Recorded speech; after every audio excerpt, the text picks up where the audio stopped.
on the gridiron or courtside, you know what time it is. It's Sports plus life. Sports plus life.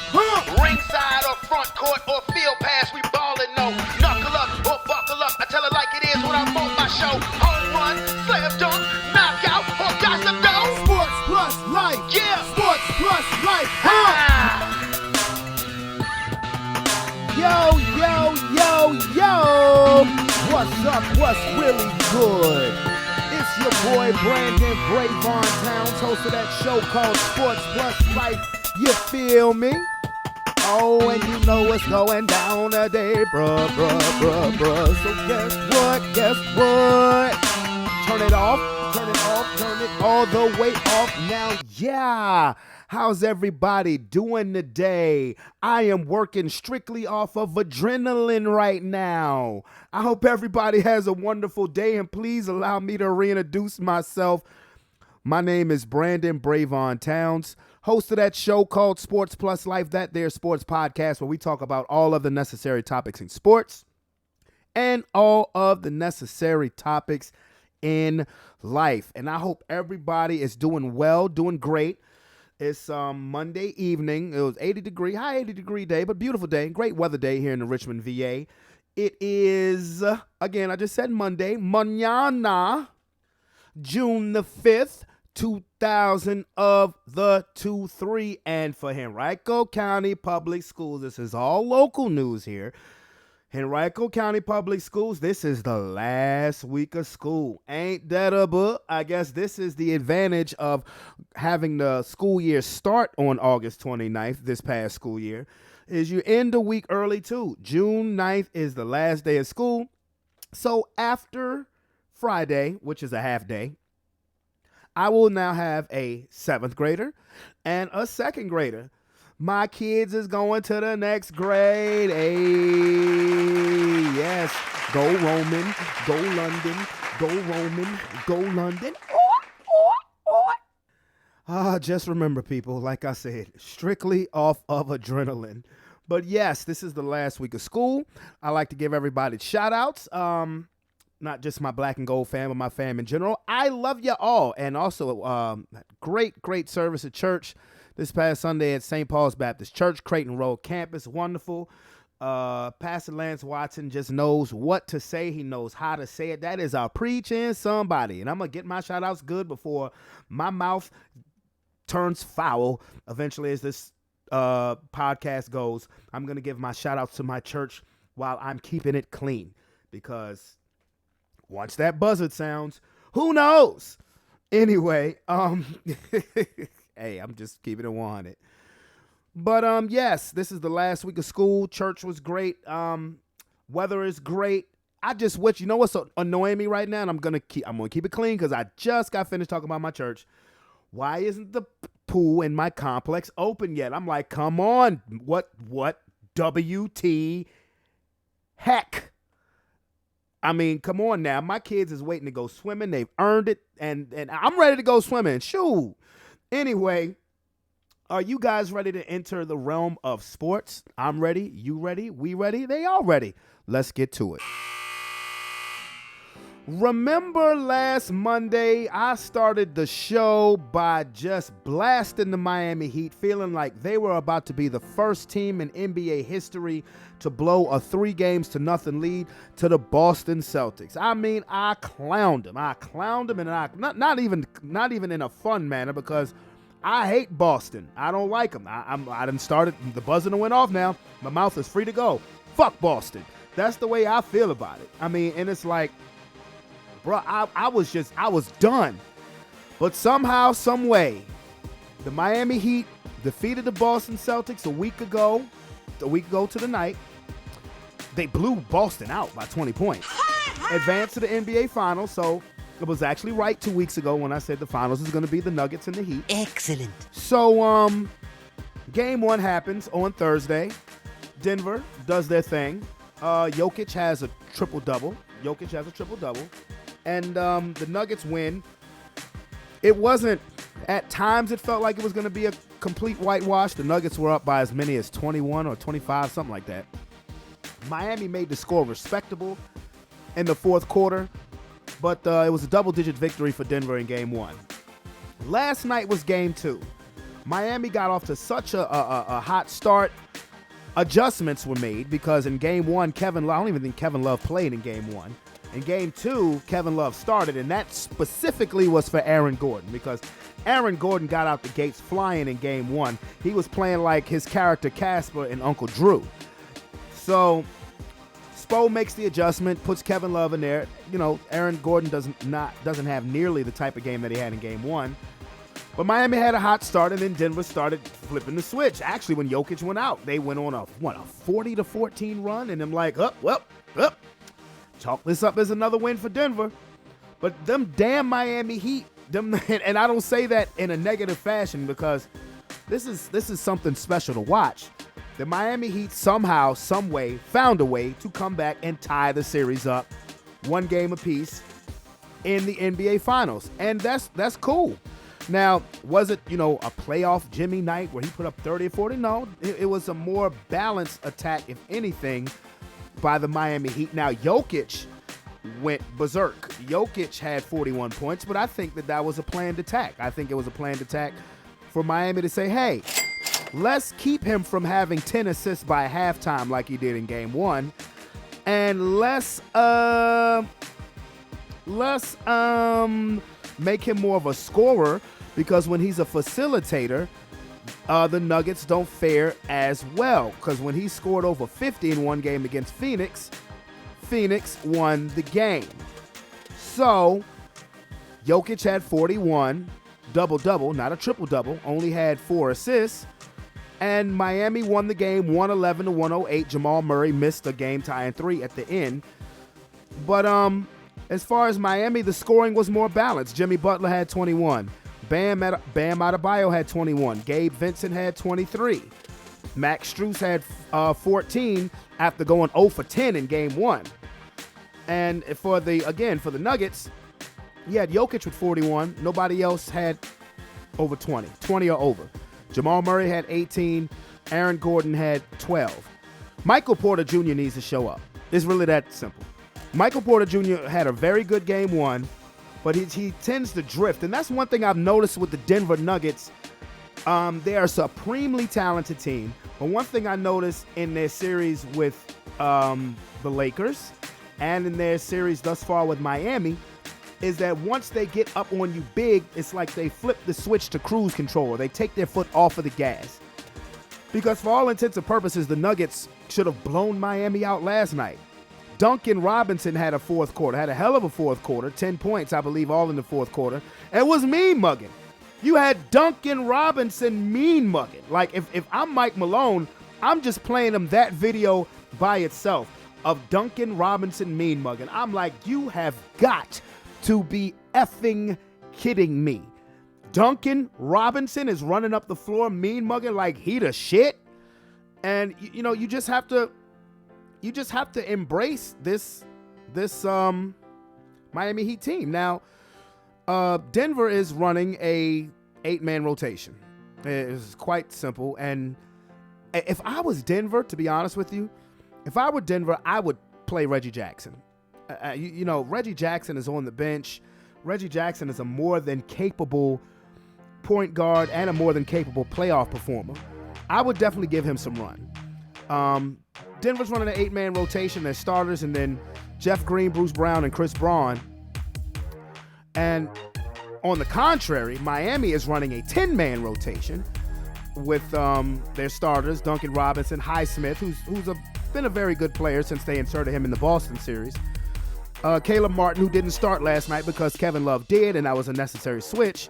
Cody Zeller. When Cody Zeller gives you 4 points, that's great. Hey, look, the Heat won by 3. Cody Zeller scored 4 points. There's your ball game. And then, of course, Kyle Lowry. But I know, this is going to be a series of adjustments. When I was talking to Marquise about this, when I did the YouTube Live the other day, once I found out that Shannon Sharp was leaving undisputed, we eventually got to talking about the NBA Finals, and I said Denver in a hard-fought 5 games. That's not me disrespecting the Miami Heat. Denver is clearly the superior team when it comes to talent. Now we're about to see about coaching. Now we're about to see about coaching, because a lot of people think that Spo is the best coach in basketball. I don't, and again, no disrespect to Spo. I would give him, to me, I think the best coach is Tyronn Lue, and I would give Spo third. I think it's Ty Lue, Steve Kerr, Eric Spoelstra. That's my list. And but hey, so what that means is that clearly Eric Spoelstra is the best coach. He's been the best coach left in the playoffs probably since the second round, clearly. And I think he's done a hell of a job. He always does a hell of a job because he's a hell of a coach. But now if he can coach rings around Mike Malone, who's a good coach himself, a long tenured coach himself, then we're gonna see it. Because if the series goes the way I predicted, then Miami's not gonna win another game. Now, it wouldn't surprise me. Again, it wouldn't surprise me if Miami won the series, because I have no vested interest in who wins this series. I'm just enjoying basketball. Because it doesn't make a difference to me which team wins the finals. I would love to see Jimmy Butler get a ring, and it would be kind of cool to see the Denver Nuggets get a ring, because they've never had a ring before. They've never been to the finals before. But now it's about matchups. And I remember when I was on break today, my Uncle Tuck hit me up and was asking me, well, what happened? I saw Miami won. What happened? And it was just kind of simple, you know. Denver was up by 7-8 points heading into the fourth quarter, and Miami locked down defensively, and Miami also got hot. They got hot from threes. They made damn near 50% of their three-point shots. Duncan Robinson got hot. Mean mugging. Duncan Robinson got hot, and that was pretty much the end of and Denver made a late rally, because I remember they were down by about 8 with 2 minutes to go. They made a late rally again. Jamal Murray missed a game-tying three-point shot, but really that's what happened. Miami made adjustments in the fourth quarter, and it's I'll tell you what, the NBA is loving this, because from a business standpoint, if this series ends in 5 games or less, they lose money. So from a business aspect, they would like to at least see this go 6. You're a big-time winner if the series goes 7, especially if people are watching. You know, Miami has that type of a fan base with the storyline of them being an 8th seed. Denver, people are, you know, starting to grow an appreciation of the game that is the Denver Nuggets. I think everybody except for their coach. It's been a fun series to watch. Eric Spoelstra is kind of getting short with the media. Michael Malone is getting short with his own team. He's calling them out. He said he didn't think they played particularly well after game 1, which again, when they were up by 21 points at the end of 3 in game 1, it's like they take their foot off the gas. If they do that, they will lose. And Denver has too many talented players where this should not be happening. But it was clear, you know, that okay, Jokic, you can go get 40, you can go get 50, but your assist total is going to be 4. So that means you're not running the offense. You're not running the offense, and the offense is not running through you. Meaning, get yours. But again, the next high point man, Jamal Murray, 18. I gave you 3 Miami Heat players who dropped 20 or more. Jimmy Butler, Bam, and Gabe Vincent. And Bam Adebayo has been tremendous so far this NBA Finals, because he dropped 26 in game 1. He was the Miami Heat offense in the first half of that game. You know, he was. A lot of people come at Bam, you know, saying inconsistency, always great defense, sometimes doesn't show up on offense. Bam has showed up offensively the first 2 games. Now the scene shifts to South Beach. What do they always say? A series doesn't start until the road team wins. Well, the road team has won. The road team has won, and we have a 1-1 series, and I think it's great. Again, from a business standpoint with the NBA, they don't want this to be a quick series. A lot of people, I think, being prisoner of the moment after game 1, were saying, hey, Denver might sweep them. And again, that's where adjustments and coaching comes in. Because, yeah, in game one, that lineup that Miami sent out there looked small. It looked like a varsity team playing a JV team. That's what it looked like. You make one tweak. You take Caleb Martin out the starting lineup. You insert Kevin Love, who's an experienced big man. He's experienced big man, and he's a champion. So he's been here before. That's one thing you cannot discount that the Miami Heat have two veteran champions on their squad that can definitely make a difference, a big enough difference to them raising the Larry O'Brien trophy again. Kevin Love, Kyle Lowry. Now, do you get Tyler Hero back? Because there was word saying that Tyler Hero would have been back in game 2, if not game 3. Now reports of today is that he's still experiencing swelling in his hand that he broke in game 1 of the first round of the playoffs against the Milwaukee Bucks. If I'm the Miami Heat, if Tyler Hero is available, I don't know if I would do it, because you got to think about it. You got to the NBA Finals without him, So that means if you insert Tyler Hero, whose minutes is he taking? Whose minutes and production is he taking?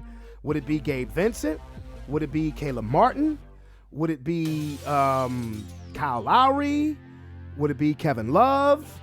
And can you guarantee that you're going to get 20 a game from Tyler Hero like he averaged in the regular season? Now, if you knew for certain that with Tyler Hero coming back, that you were getting 20 a night, that's a no-brainer. But you don't know that. This team has built a playoff chemistry without him. Me personally, I would just say, you know what? Just be here for team morale. For real. I would just say, just be here for team morale, Tyler. For real. So, 1-1 series, for all intents and purposes, Miami has stolen home court. It's anybody's series. And that's really all I want to see. I just want to see a good, competitive NBA Finals series. Even if it goes the way I said it would go, 5 hard-fought games, as long as, the games are competitive, and both games have been, it's looked like there would be some times where the Nuggets were going to run away from them, but they don't. So, and if that's the tone that the series is going to take, then I think we're in for a great, long series. And I'll revisit the NBA Finals in a minute, but now I'm going to this new segment that I've just started, and it's called They're Beefing. Bye, bitch. Now, this is kind of tough, because last week I was talking about DJ Envy and Rick Ross, their beef, which is really silly when you talk about beefing, car shows and stuff like that. Then Shannon Sharp and Kwame Brown, their beef, and this beef started around last week, and the only reason why I didn't, talk about it last week is because I had enough on the table with Shannon and Kwame and Envy and Rick Ross. And I can't say that, I can't name a specific individual who this person is beefing with, but Scottie Pippen. God damn.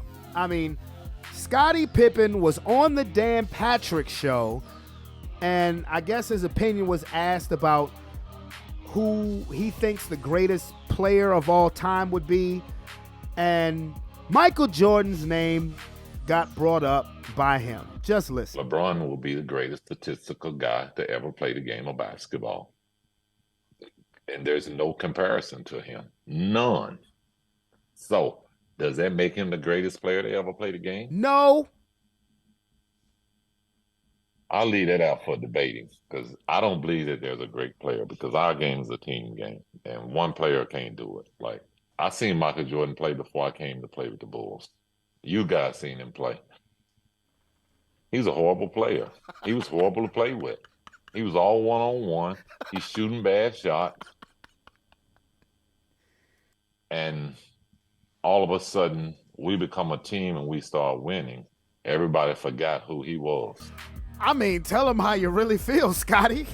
I mean, he said that with his chest. Biatch. And I'm like, yo, you have to peel back the layers. The reason why I laughed, because, I mean, for one, that's very inaccurate as far as Michael Jordan being a horrible player. Now, would you say that would anybody say, hey, he was a horrible person to play with? Well, I guess you'd have to ask his former teammates. But as far as being a horrible player, Scottie Pippen, you do know that Michael Jordan, when he was a rookie, averaged 28. Let's do the let's do the Michael Jordan years before Scottie Pippen got there. Just because Scottie Pippen said he was a terrible player, a horrible player. Okay, Scottie Pippen got to the Chicago Bulls, if I'm not mistaken, 1986-87. Two seasons, Jordan played before Pippen. 28 a game, rookie of the year, easily. 22.7 a game, but he missed most of the season because he broke his leg. Now, this is that year is the same year that Michael Jordan dropped 63 in the Boston Garden. Y'all remember that? Or you remember hearing about that, depending on how old you are. You remember him dropping 63 on Larry Bird and the Celtics? Well, on a team that a lot of people thought was the greatest team ever, that 85-86 Celtics team. I mean, be that as it may, to say that Michael Jordan was a horrible player before Scottie Pippen got there, sorry, my guy. I cannot agree with you on that one, sir. Now, again, you have to peel back the layers. And excuse me, Scottie Pippen's first season with the Chicago Bulls, well, he was drafted in 1987. So 1987-88 was Scottie Pippen's first year. So 3 years Jordan without Pippen. Again, Jordan averaged 28 rookie season. Jordan averaged 22, most of it due to injury. And then that following season, Jordan averaged what? Jordan averaged 37. So the year before Scottie Pippen got there, Michael Jordan averaged 37 points a game, and Scottie Pippen said he's a horrible player. And I'm not laughing at Scottie Pippen. That's just a funny comment because it's so damn ignorant. And now, again, let's peel back the layers. Scottie Pippen is hurting, man. I mean, I don't know if you guys have ever been in a situation where you were around somebody for a long time and you thought y'all were friends, you thought y'all were cool, and then, a situation happens and they kind of just, and they flip on you. And it happens so fast and it seems so easy for them to flip on you. You're like, damn, how did this happen? When did this happen? Which then could lead you to believe they've had these ill feelings about me for a little while. He just didn't know, he or she just didn't know how to express it. That's the only thing I can see. And it had to have started when The Last Dance came out, because there's a part of me that really feels sorry for Scottie Pippen. And I'll give you all of the examples in a minute. But I believe it started with The Last Dance. Remember when the pandemic was fresh, just starting, nobody could do nothing. There was no live sports. The Last Dance wasn't supposed to come on until the summer, I believe, of 2020. But we were so starved for television and entertainment, it got moved up to the spring of 2020. And Michael Jordan kind of owned the spring and summer of 2020 with The Last Dance. Scottie Pippen was a featured person in The Last Dance. Scottie Pippen, Dennis Rodman, Horace Grant to a certain extent. And I said this in 2020. Michael Jordan kind of carried Scottie Pippen. Like he disrespected Scottie Pippen. Now, he first started off by saying, without Scottie Pippen, there's no 6 championships. So of course, that's the most important acknowledgement. But something happened in that film that Scottie Pippen seems to have been seriously hurt, emotionally hurt, and will not let it go. And I believe what it was when, for whatever reason, they highlighted Game 3 of the 1994 NBA playoffs, Bulls versus Knicks. Bulls was down 2-0, about to go down 3-0. This game's in Chicago. Phil Jackson calls a play to win the game. Scottie Pippen apparently didn't like the play and took himself out of the game. Now, no excusing that, because you don't quit on your team like that. I don't give a fuck what the issue is. You don't quit on your team. And Tony Kukoc ends up hitting a game-winning shot to win that playoff game. Bulls eventually lost that series to the Knicks. But the reason why I say it was kind of disrespectful, because Michael Jordan was not on that team. So I don't know why Michael Jordan would allow that to get highlighted in the Last Dance documentary, because make no mistake about it, Michael Jordan had full control over what was aired and what was not aired. Full. I guarantee you that. And I thought, and I said it then in 2020, I thought that was kind of out of pocket of Mike, just because, again, to me, that had nothing to do with The Last Dance, the 97-98 season. Now, if you wanted to put Scotty on blast, which you did, and, you put him on blast about waiting to have his surgery, waiting so late to have his surgery before the beginning of the 97-98 season, and he ended up missing like half the season. Okay, yeah, you put him on blast for that because you were on that team. But everybody kind of started viewing Scotty in a negative light, particularly for the play against the New York Knicks. Well, I thought that was out of pocket, again, because it had nothing to do with The Last Dance, because Michael Jordan was not on that team. Michael Jordan had nothing to do with the 1993-94 Chicago Bulls. So to highlight that about Scottie Pippen, to me, was a low blow. Now, highlighting the situation in 1997, fair game, because it happened when Jordan was on the team. Fair game. That had a direct effect on their final championship year. I don't think Scottie Pippen has gotten over that, and that's one of the things why I think Scottie Pippen is continuing to throw shots at Michael Jordan.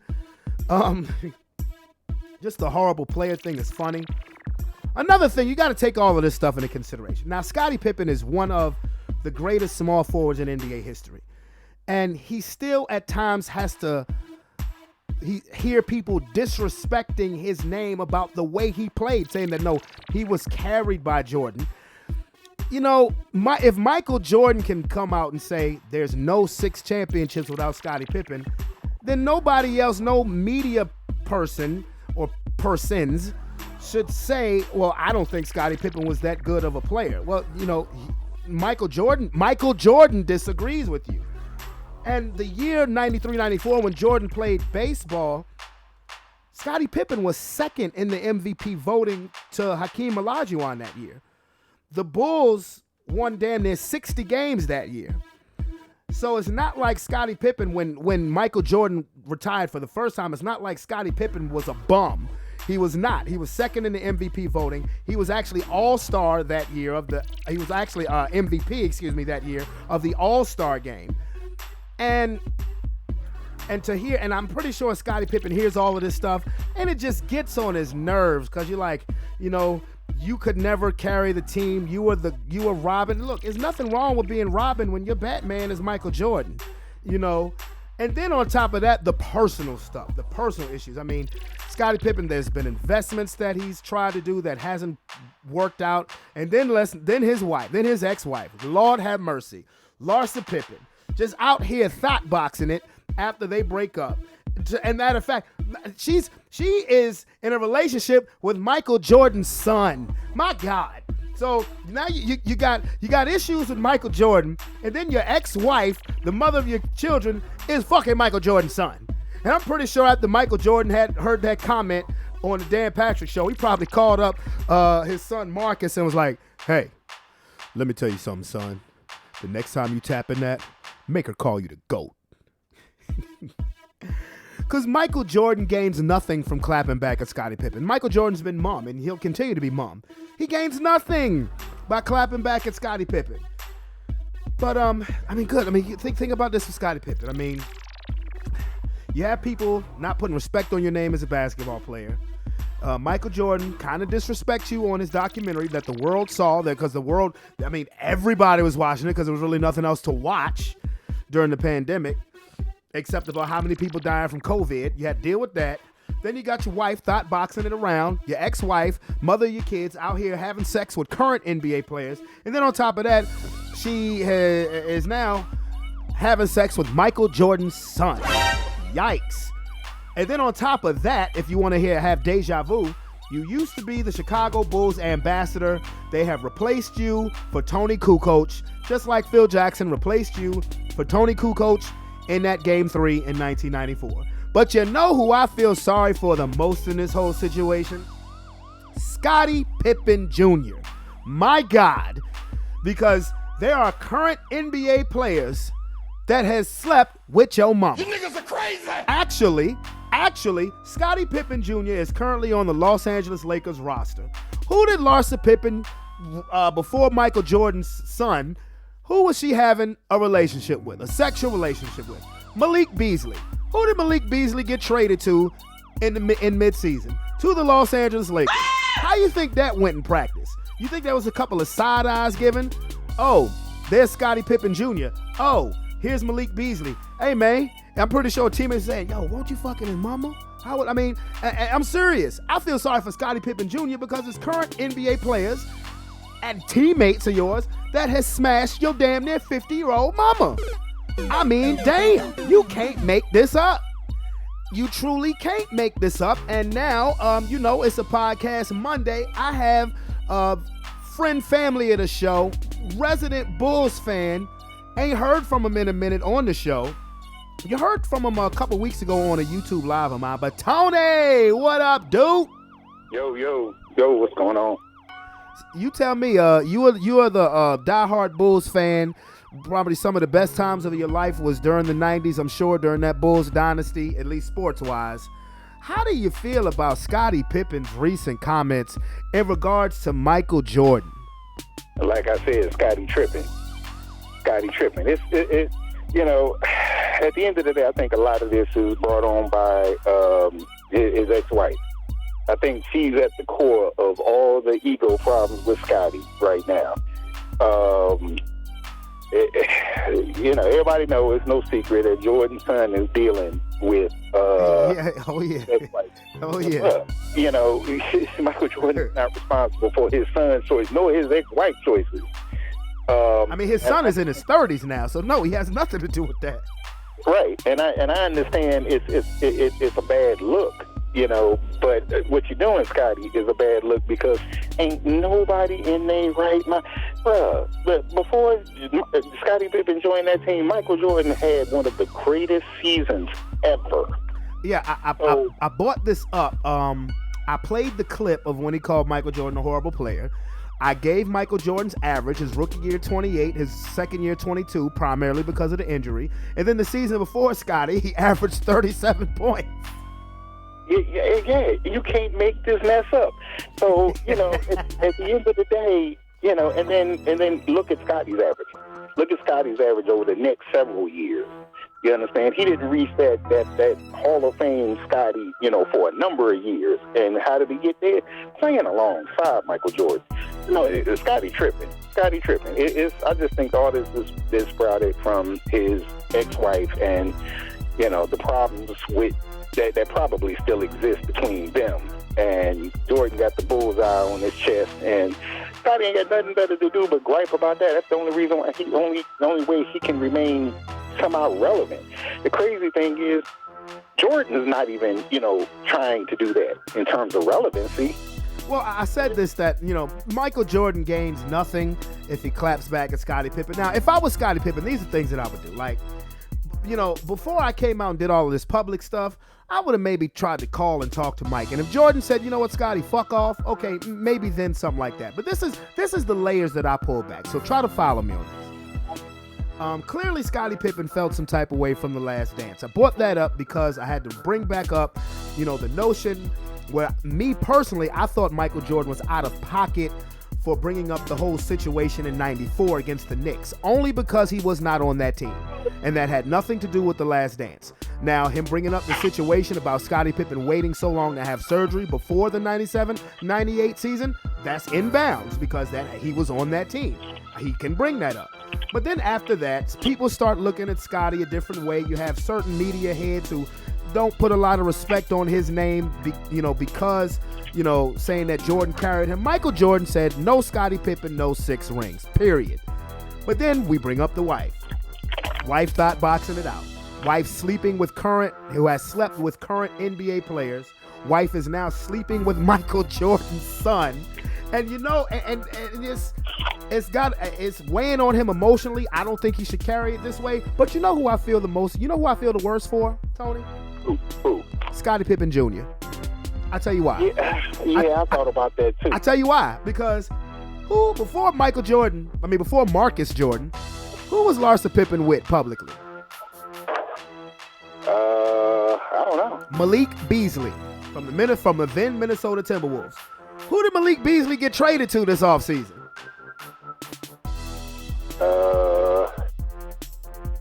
I feel like I know, but you tell me. The Los Angeles Lakers. Who does Scottie Pippen Jr. play for?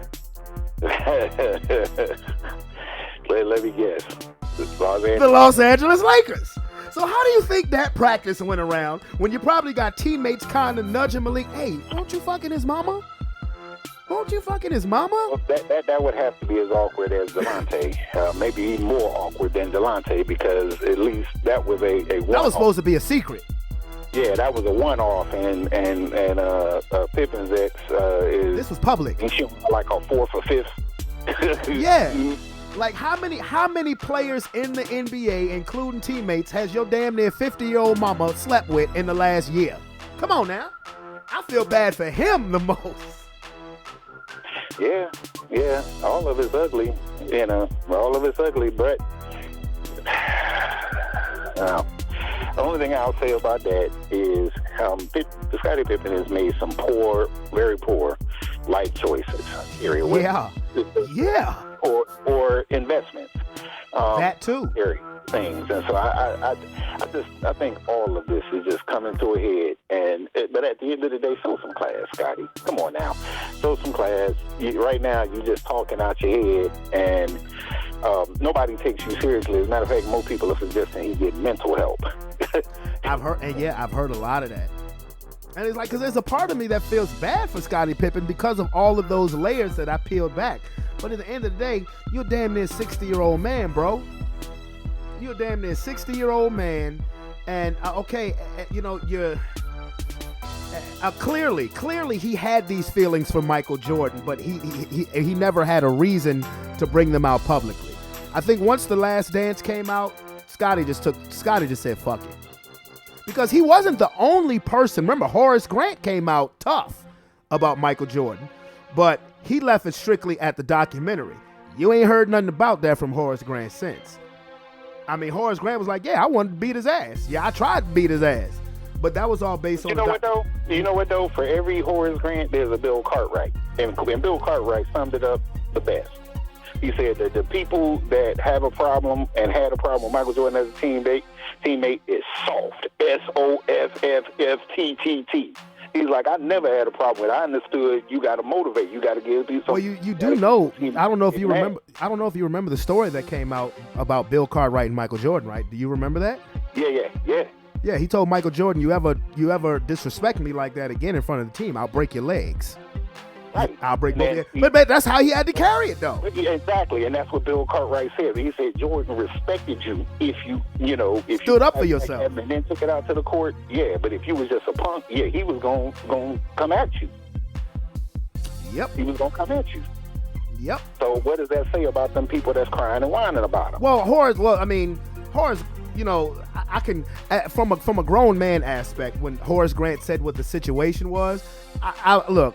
If I was Horace Grant, I'd have felt the same way too. You on the team bus, they about to feed all the players, and you tell the head chef don't feed Horace Grant and took his plate. No, I'm gonna whoop your ass too, bro. Well, then why didn't he? I'm gonna beat. No, he said it was like 3 or 4 of his teammates literally had to hold him back, and he screamed, fuck you, Mike, and Mike conveniently left because he said Horace Grant had the look of the devil in his eyes when it happened. There's certain things you don't do as a grown man to another grown man. But again, you heard about that in 2020. You're still hearing about Scottie Pippen must have been really hurt by not just the documentary, but by everything else that's going on in his life with his wife, his investments. It's just crazy. But to me, I laughed. Like, when you listen to this podcast again, I played a clip of it. I laughed when he said Jordan's a horrible player because it was just funny to me because it's such an ignorant analogy. Yeah. Yeah, as if people ain't literally sitting watching basketball for the past, 40 years and understand. But okay, I mean, Well, and he said LeBron will be the best statistical player. Of course, he's played longer than everybody. That's like more like a lifetime achievement award. See Scottie Pippen maybe 5-6 years ago, and he was on one of the ESPN shows sitting there with Tracy McGrady. Mm-hmm. And shoot around. The jump. He was saying if I had to pick anybody, and to go into a game 7, do or die game 7 with, I'm taking Michael Jordan, no question. Yeah, that was before the documentary came out. Exactly. He sat on the jump with Dennis Rodman and said the same thing. That was before the documentary came out. Even Dennis Rodman, they said. I remember in Dennis Rodman's autobiography that came out 20-some years ago, he called Michael Jordan fake, but I mean, he probably was telling the truth. But gosh, Scotty, come on, man. Scottie Pippen need a hug. I'll take the Bill Cartwrights and I'll take the Charles Oakleys of the world opinion on Jordan. And they both basically said the same thing. They said Jordan is going to come at you. He's going to try to punk you. He's going to do all of the above. And yeah, he's an asshole. But it's all in the betterment. It all toughens you up and makes you, if you ain't already mentally tough, play with him, you going to be. See? Or you ain't going to be on that team. See, Michael Jordan needed a Shaq on his team. Because when Kobe tried the same stuff with Shaq smacked the shit out of him. Yeah, but if he had Shaq on his team, Shaq was in many ways, even though he was a fun-loving guy, in many ways, he was no different than Jordan. No. Yeah. No, I'm saying I was agreeing with you.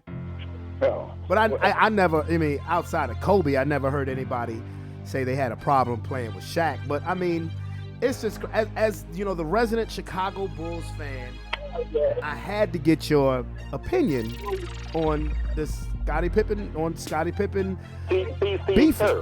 The guy that got punched in practice? Steve Kerr, yeah, of course. Who don't know Steve Kerr? What was his take? It was similar to them guys. Is what he gonna do. And at the end of the day, if you go out there and produce, you ain't really worried about Jordan. But Scottie Trippin, yeah, I think, what is his ex-wife name? I keep... Larsa Pippen. Larissa. Larsa, yeah. Larsa Pippen. Larsa Pimpin. Larsa Pimpin. Pimping everybody in the NBA. Okay. She's worse than a Kardashian. No, she didn't. I was gonna say she went to the Kim Kardashian school of thought boxing. Big name thought boxing. Now she ain't worse than Kim Kardashian because she hasn't gotten the names, the notoriety names that Kim Kardashian got. Kim Kardashian got Ray J when he was a big star, Reggie Bush when he was a big star. Her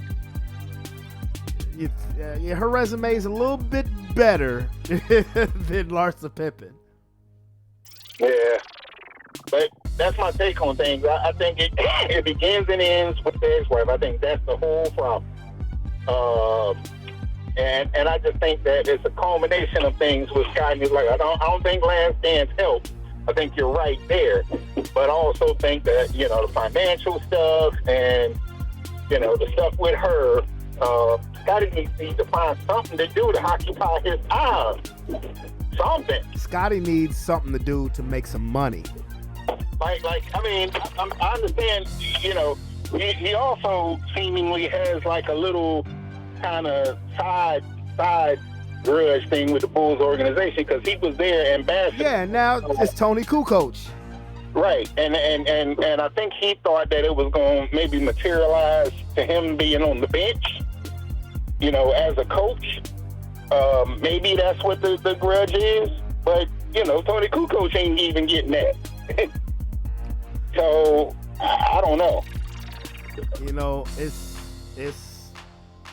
It's just a crazy situation. I just hope Scottie Pippen, whatever he's going through, he can land on his feet.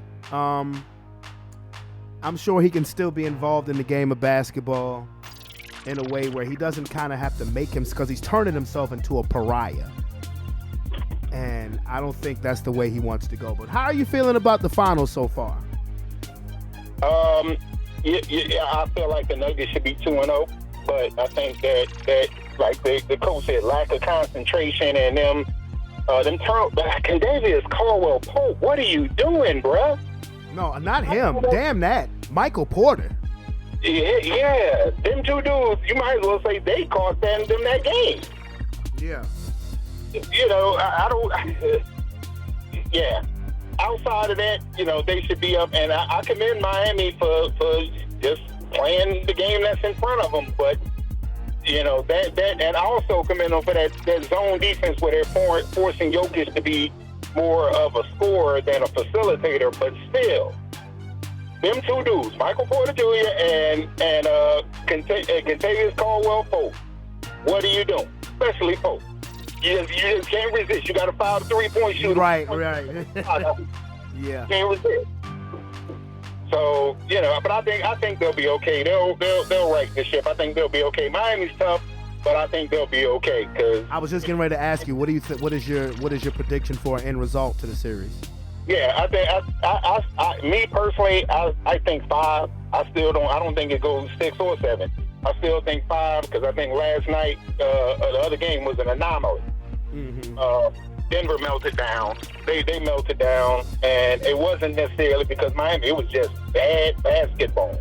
Mm-hmm. It's bad. Like it's like they forgot who they were and forgot how to play for a quarter. But you know, and the crazy thing is, I thought they had the ship righted in game because Miami had that big lead, and they walked them down so quick with Jokic on the bench. Right. Yeah, man. I thought that they were going, you know, just go ahead and put a nail in it. That's how I thought about it. When they came back, you know, when Miami was up 10 early, and then you blink your eyes and the Nuggets is up 15, I said, well, that's that. You know. Yeah. But it's crazy that you say 5 because that was my prediction. My prediction was Denver in 5. Yeah, I'm sticking with 5. I don't think because it's clear Denver's the better team if they play Denver basketball. That's it. They just gotta. You have to maintain because it seems like every time that they get a big lead, you gotta come out and play within yourself. Yeah, it's like every time they get a big lead, they take their foot off the gas. They did the same thing with the Lakers. Yeah. They need to just put them away. Can't let a team like Miami hang around because the offensive stops. They start feeling themselves, but it's unlikely. The reason why I'm still saying that 5 is they're gonna shoot 48% from 3 again. I don't think so. No, I don't think so. But Denver has to do a better job on defense. They have to. And my gripe more now, KCP was dumb for fouling 3-point shooters, but my gripe more is with Michael Porter because you're 6'10", dude. You don't always have to settle for the 3. Drive the ball to the basket. They have nobody. The only person who's close to your height is Bam. Drive the ball to the basket. Yeah. Because it's like he's just catch and shoot. You 6'10" for a reason, and you're talented. You're gifted. He showed out in game one. That's what I need to see.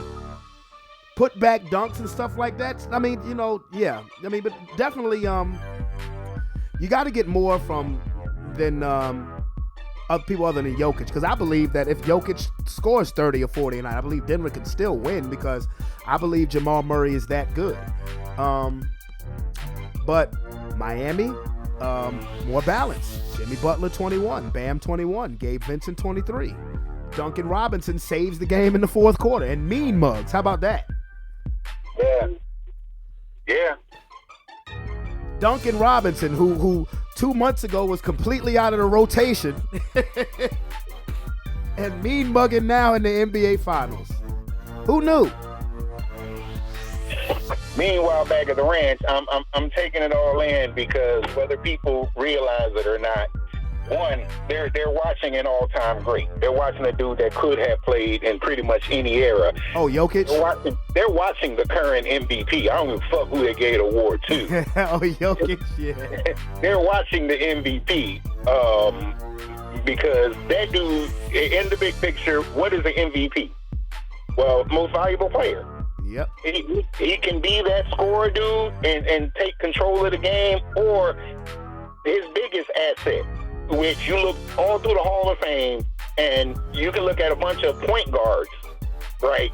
But he is the only dude outside of a bunch of point guards that literally makes his team better.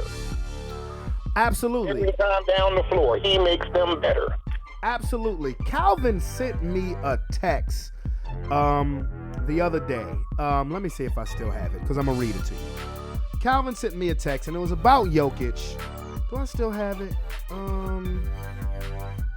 Yes. He sent me a text. He said, could it be that the center position has been removed so far from its fundamentals in recent years that this nigga crushing everybody with limited true center fundamentals? This was my response to him. I said, nope, because he has all of the true center fundamentals. He just has an additional skill set that no other center in the NBA has. And a lot of it actually comes from the European style of basketball. Yeah. Anytime you passing the ball to your center and he bringing it up the court. Yep. Running the fast break like he was a slower version of Magic Johnson. Yeah. And the closest to that, I think, and they used to call him this, is David Robinson, point center. Because he could outrun the point guard, but he wasn't the distributor. Right. David Robinson was dependent on Avery Johnson. Right. Jokic, and it's good that Denver's in the limelight, because you know what Jokic is. You know what he is. He's Arvydas Sabonis on super steroids when it comes to his game. I made that comparison to somebody earlier, and they said, no. I was like, dude, do you remember Sabonis? Sabonis was playing on two bad knees when he came to the NBA. By the time he got to the NBA, yeah. Right, but they wanted him there simply because of what he was, and he was Jokic before Jokic. Yep. Just not quite as efficient as that dude. He was the only center where you could give the ball to at the top of the key, and he could dish it. Not as effectively as Jokic, but you could run the offense through him with him at the top of the key. Right. Just by the time he got to the NBA, all the years of international play, I remember his first season, 95, 96. He was a 31-year-old rookie. His best playing days was behind him, but he still had that unique skill set that made him valuable to the Trailblazers. And think about what's funny, by mentioning his name, Sacramento is trying to do that exact thing with his son. And his son don't have that skill set. No, he don't. They're trying it. They put shooters around him, but no, he don't have that. He don't have that. He's more of a conventional big. Right. He is, because if he had that skill set, the Pacers would have never let him go. Never. But anyway, I didn't want to disturb you. You're the QT, but I had to get this. The Bulls fan. I had to get your opinion before we get off the phone. Less than 100 days until the football season starts. Yeah. All I'm watching is injury watch. Like at this point, just nobody get hurt. Absolutely. Foreign tendons, messing around in 7-on-7 drills and all that dumb ish. Absolutely. That's all I'm concerned with. Other than that, I'm gonna see how things play out. We'll see. I'll give you one sleeper team. If this have a big if, watch for the Cleveland Browns if DeAndre Hopkins goes there to be back with Deshaun Watson. Okay. I'm going to counter you with watch for the Miami Dolphins if Dalvin Cook signs there. No, I'm watching for the Miami Dolphins if Tua can finish every game, whether they had Dalvin Cook or not. That's why I'm saying Dalvin Cook, because at the end of the day, Tua shouldn't be standing back there taking them hits if they get a bell cow running back. Ooh, yeah, that's true. That's true. Boy, the AFC is loaded. Loaded! But anyway, we'll get into that on another date, my brother. Yes, sir. Yes, sir. Till next time. All right. Yes, sir. Yeah. Hey. Yeah. A quick question for you. You don't find it kind of odd? I understand why he's doing it, but you don't find it kind of odd that DeMarcus Ware is shuttling back and forth between Denver and Dallas?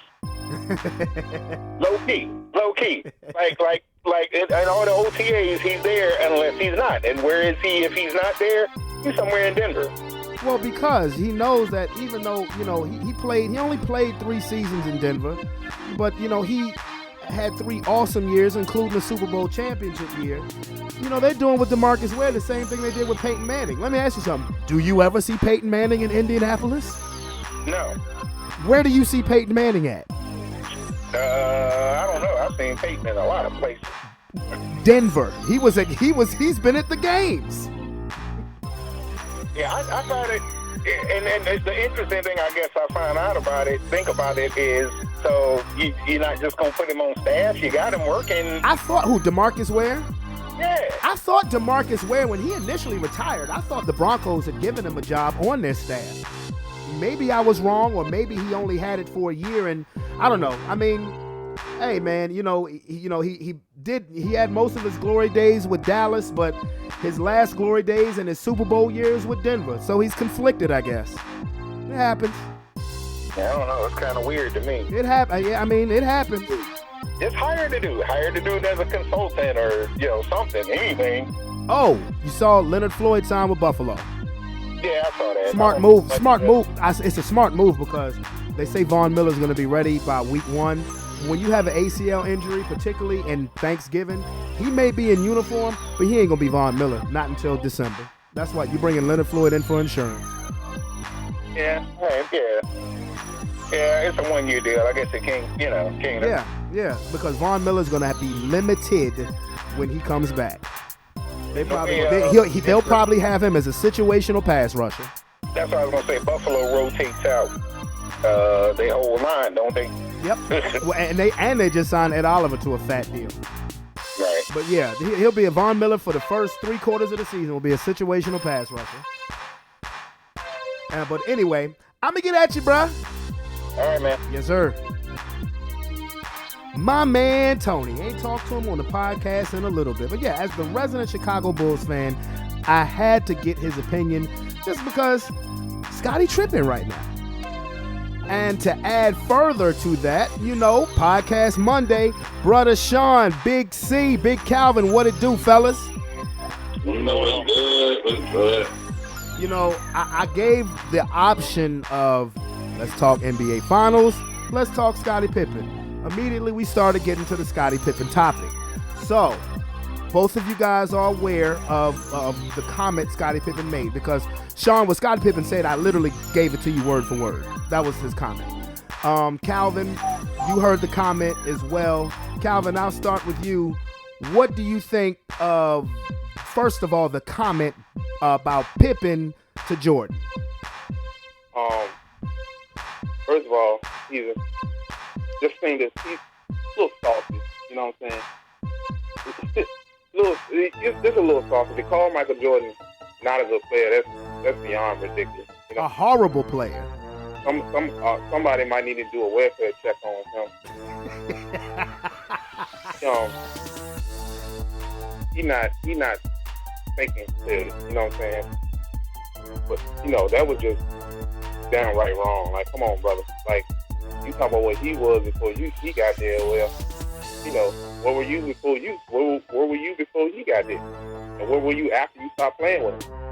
You know what I'm saying? Because it ain't like you kept on doing what you was doing either. Remember Houston? You know what I'm saying? Like, you got and Portland. You got to the finals in Portland, but you won't. No, he didn't. They never got past Shaq and Kobe. That won't. I mean, not the finals. That was the Western Conference Finals. Yeah. That's what I mean. That's what I meant. So, he just thought somebody might need to check on dudes, but it ain't going away. His baby mama and his baby mama fucking Jordan's son. Oh yes, I was gonna get to that. He can't be trusted with his own thoughts right now. I was gonna get to that. You know what I'm saying? He just Yikes. You didn't know that, Sean? Yeah, he just throwing off our little fuckers. He out here getting Pippen daughter getting smacked by Jordan. Pippen's ex-wife is fucking Michael Jordan's son. Yeah. I wonder why he out here talking shit. Hell. He just throwing shit to see what sticks. That's all. Jordan is fucking him. That won't the thing to throw. Yikes, bro. Yikes. Okay, Sean, what's your opinion? That's my opinion. He gotta get played by Jordan. Hey, Sean, before you start, I'm playing snow in the division around the playoffs. Any pointers? I know about the little outside run shit. You play snow? Nah, man, I don't really care. I know who Snow is. He good. Look, everybody played the same, bro. Look for the fastest nigga and cover him, bro. Yeah, I'm getting to see that. Don't nobody know how to stop the run. Man, stop the run. You gotta guess that shit. Yeah. Okay, well, let me peel the layers back for you guys the way I did earlier in the show in regards to Scottie Pippen. When I heard the comment, I laughed as far as Jordan being a horrible player because Jordan played 3 years in the league before Scottie Pippen got drafted by the Bulls. His rookie year, he averaged 28. His second year, he averaged 22, but he only played a handful of games because he broke his leg early in the season. That happened to be the same season where he dropped 63 in Boston in the playoffs. And his third season before Pippen got there, he averaged 37. So that puts the horrible player bit to bed. I think Scottie Pippen was really hurt by what happened in The Last Dance. You know, Michael, to me, at one point in The Last Dance was out of pocket because he brought up the situation, the documentary brought up the situation of 1994 when Scottie Pippen and Phil Jackson had a beef at the end of a game. Scottie Pippen took himself out the game. Tony Kukoc hits a game-winning shot in the playoffs against the Knicks. The reason why I say Michael Jordan was out of pocket is because that was the year Jordan had retired. He had nothing to do with that team. So to have that on his documentary, The Last Dance, that had nothing to do with The Last Dance. So I think Scottie Pippen has been salty about that ever since. Clearly, Scottie Pippen and Sean, we have experienced this. One of those guys who you were around for a very long time, who when you had a fallout, they simply went real left, real fast, and it was easy for them to do it. Thus, they may have had some salty feelings about He must have had some salty feelings about Michael Jordan for a very long time. He just didn't know how to express it. But when he did express it, man, did he express it. And now you peel the layers back further. His ex-wife, who graduated from the Kim Kardashian School of Thought Boxing. Okay, so she's now having sexual relations with Michael Jordan's son. How much do you want to bet? Because Michael Jordan gains nothing from clapping back at Scottie Pippen.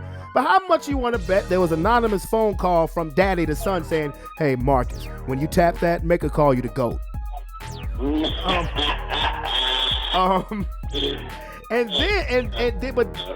Then on top of that, you were the Chicago Bulls ambassador. Now you've been replaced as the Chicago Bulls ambassador by Tony Kukoc. Ain't this a bitch? All of your investments have flopped. Your liquor flopped. So if you're Scottie Pippen, you're reportedly struggling with money. People ain't putting respect on your name as a Hall of Fame player because Pippen was great. Now here's one now, Calvin. You were right about Pippen in Houston and Portland. But the one year Michael Jordan went to play baseball in 93, 94, Scottie Pippen was second in MVP votes to Hakeem Olajuwon. The Bulls finished with damn near 60 wins. So he wasn't a bum when Jordan retired the first time. I didn't say he was a bum. No, I'm just saying he wasn't. No, I know that. I'm just, giving compare and contrast. Did he achieve the same greatness? Absolutely not. But see, here's where this is what Scottie Pippen needs to make peace with. At least when it comes to Michael Jordan, because his wife's a whole different story. This is where he to me he needs to make peace. At the beginning of The Last Dance, Michael Jordan said, "Without Scottie Pippen, I do not win 6 championships." Period. He needs to make peace with that and stop with the player. Michael Jordan's a horrible player because that's just nonsense. Now, but you know who this whole situation, you know who I feel sorry for the most? Who that? Scottie Pippen Jr. And let me tell you why. Because Scottie Pippen Jr. plays for the Los Angeles Lakers.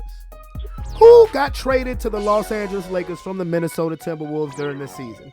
Malik Beasley. Who was Larsa Pippen fucking before she started messing with Michael Jordan's son? Malik Beasley. So now you have a teammate who was smashing your mama. And your mother has smashed several current NBA players. She's tearing this family apart. Yeah. You said what? She's tearing this family apart.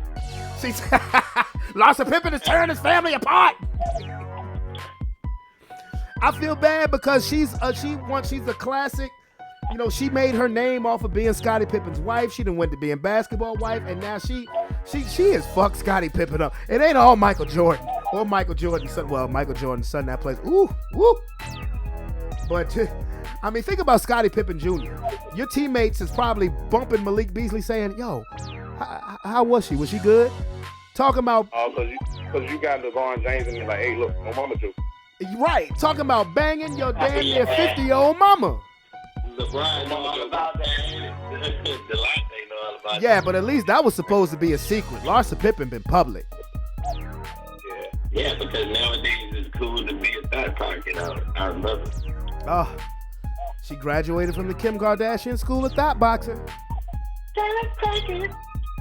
Now Tony was on here saying that she just as bad as Kim Kardashian. I said, nah, she ain't got that resume yet. Nah, because Malik Beasley to Ray J when he was a star, Reggie Bush when he was a superstar, Kanye West when he was a superstar.